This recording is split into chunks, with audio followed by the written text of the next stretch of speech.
On the edge of a quiet village, inside a small mud house with cracked walls, lived a woman named Hanna with her 2 young children. Her husband had left years ago to find work in the city and never returned.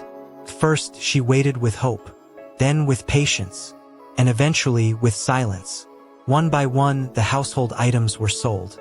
The stove often stayed cold. At night, her children would softly ask, "Mom, when is Dad coming back?" Hanna never had an answer, but inside her heart, 2 voices were always fighting. The first voice whispered, "You are weak. You can't do this. Your fate is broken." The second voice was much quieter. It gently said, "Stand up. Try again. This is not the end." Every time, Hanna chose to believe the first voice.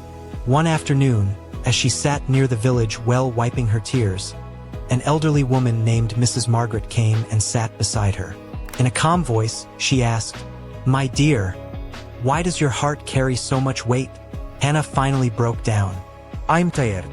I failed. I have nothing left. No support. No money. No hope." Mrs. Margaret stayed silent for a moment. Then she drew a line in the dust with her cane. "Hanna," she said gently, "life is like a cart pulled by 2 horses. One horse is negative thoughts. The other is positive thoughts." She looked directly into Hanna's eyes. "The one you feed the most is the one that will pull your life forward." Hanna sighed. "But what if the circumstances are bad? Can thinking differently really change anything?" Mrs. Margaret smiled softly. "Circumstances may close doors, but thoughts search for new windows. Change your thinking, and you will change your decisions. Change your decisions, and you will change your path." The words were simple, but they stayed with Hanna. That night, after her children had fallen asleep, she stood in front of the mirror for the first time in months. She whispered to herself, "I am not helpless. I am not broken. I am a mother, and a mother does not give up." The next morning, the sun felt different. Hanna spoke to some women in the village. She began baking bread from her small kitchen. At first, she received 2 orders, then 4, then 8.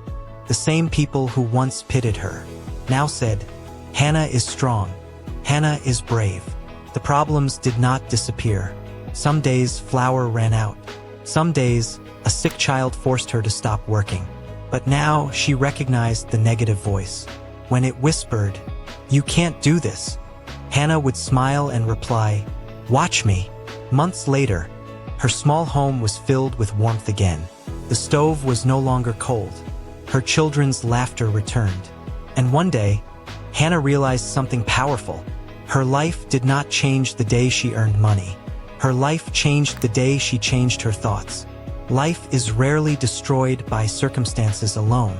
It is often destroyed by the negative thoughts we repeatedly choose to believe.